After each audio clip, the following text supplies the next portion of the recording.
ఈరోజు చెన్నై అనేది port city, Bombay అనేది ఈరోజు పోర్ట్ సిటీ.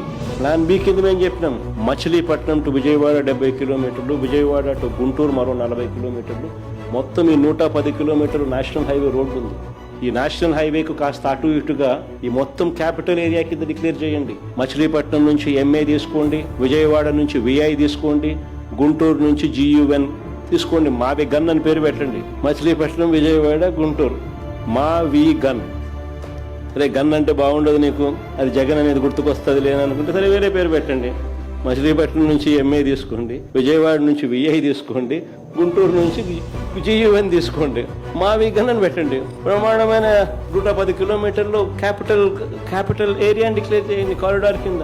కనీసము ప్లాన్ బి అన్న కనీసం పిక్చర్లోకి వస్తే అట్లీస్ట్ నువ్వు పెట్టే 2 లక్షల కోట్ల రూపాయలు ఈ రాజధాని ప్రాంతంలో అది అయ్యేది కాదు, సచ్చేది కాదు. ఆ 2 లక్షల కోట్లలో 10% పెడితే చాలు. ఈ మచిలీపట్నంకు, ఈ విజయవాడకు, ఈ గుంటూరు మధ్య కనెక్టివిటీ కోసం, ఇతర మౌలిక సదుపాయాలు, చిన్న మౌలిక సదుపాయాల కోసం 10% పెడితే చాలు. ఈ మావి గన్. కానీ ప్రతి జనరేషన్ లోనూ ఆ కొత్త థాట్ ని ముందుకు తీసుకెళ్లేవాడు మాత్రం ఒక్కడే వస్తాడు. వాడే టార్చ్ బేరర్ అంటారు. వెళ్తున్నాడు చూసావా బాలరెడ్డి, వాడే ఆ టార్చ్ బేరర్.